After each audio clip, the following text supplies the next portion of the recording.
हिंदी की देखो क्या दशा हो गई, अपने ही घर में पुत्री पराई हो गई।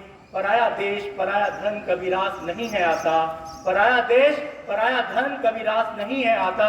फिर क्यों हिंदी का अस्तित्व नष्ट सा खत्म सा और अंग्रेजी का बढ़ता ही जाता। हिंदी की देखो क्या दशा, जगह जगह देखो, जगह जगह देखो अंग्रेजी का प्रचार है। देखते हो ना हर जगह मैथ्स इंग्लिश में है ना।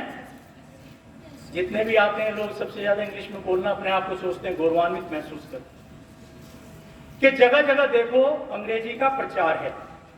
कहीं एक कोने में बैठी हिंदी स्वयं पर लाचार है।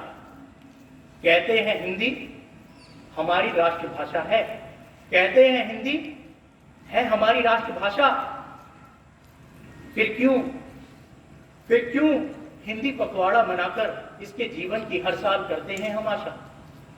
फिर क्यों हर साल हिंदी पखवाड़ा मनाकर इसके जीवन की करते हैं हम आशा। हिंदी की देखो क्या दशा,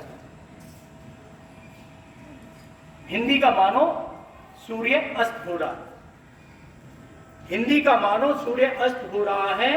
अंग्रेजी का डंका चहुं ओर बज रहा है।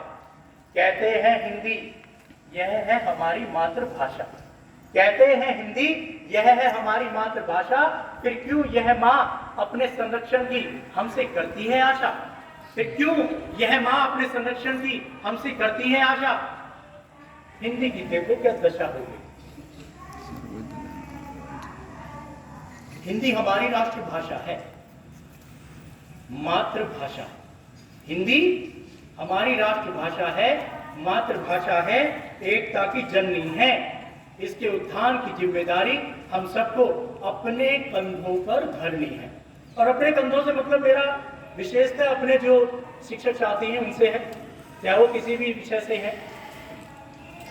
खासतौर से जो हिंदी के मेरे जो शिक्षक साथी हैं उनसे मैं गुजारिश करूंगा कि हिंदी की महत्वता को कक्षा में बताएं कि हिंदी किस किस क्षेत्र में प्रयोग में लाई जा रही है, कहाँ कहाँ उसमें वैकेंसीज आती हैं, कहाँ कहाँ उसके अंदर स्कोप है। आप किसी भी मिनिस्ट्री में जाइए, वहां पर आपको हिंदी विभाग मिलेगा, वहां पर भी वैकेंसीज आती हैं। बहुत व्यापक है इसका भी क्षेत्र, लेकिन उसकी जानकारी शायद बच्चों को नहीं है, तो इसको शायद वो कम आंकते हैं। तो मेरा अनुरोध है कि बताएं। और कवियों में भी आप देखिए कितने बड़े बड़े कवि हैं, कुमार विश्वास जैसे, जिनको ये नहीं पता कि कितनी अर्निंग हो रही है, कितना पैसा आ रहा है। वो सब किससे, हिंदी माँ की कृपा से ही तो है। तो मेरा अनुरोध है शिक्षक साथियों से कि वो बताएं। और एक चीज और बताना चाहता हूं कि जो आप विश्व में कोई भी देश उठा के ले लीजिए, रशिया आप उठा लीजिए, उनके अगर राष्ट्रपति आते हैं संबोधन करके तो रशियन लैंग्वेज में ही बोलते हैं। चाइना को उठा लीजिए राष्ट्रपति, वो अपनी चाइनीज लैंग्वेज में ही बोलते हैं। सब अपनी अपनी लैंग्वेज में ही बोलते हैं और वहां पे पढ़ाई भी उन्हीं की लैंग्वेज में होती है। और मेरा मानना है यदि हम हर क्षेत्र में इसको उपयोग में लाएंगे, हिंदी को हर विषय में, तो एक दिन हमारा देश भी विकासशील देश से विकसित में आ जाएगा। तो आगे अंतिम पंक्तियों में मैं क्या कहता हूं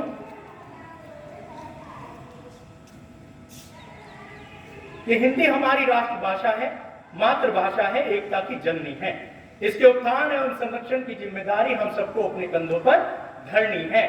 क्योंकि हिंदी को यदि हर क्षेत्र में प्रयोग में लाएंगे तो शीघ्र ही विकासशील देशों से विकसित देशों की श्रेणी में आ जाएंगे, विकसित देशों की श्रेणी में आ जाएंगे, विकसित देशों की श्रेणी में आ जाएंगे। धन्यवाद।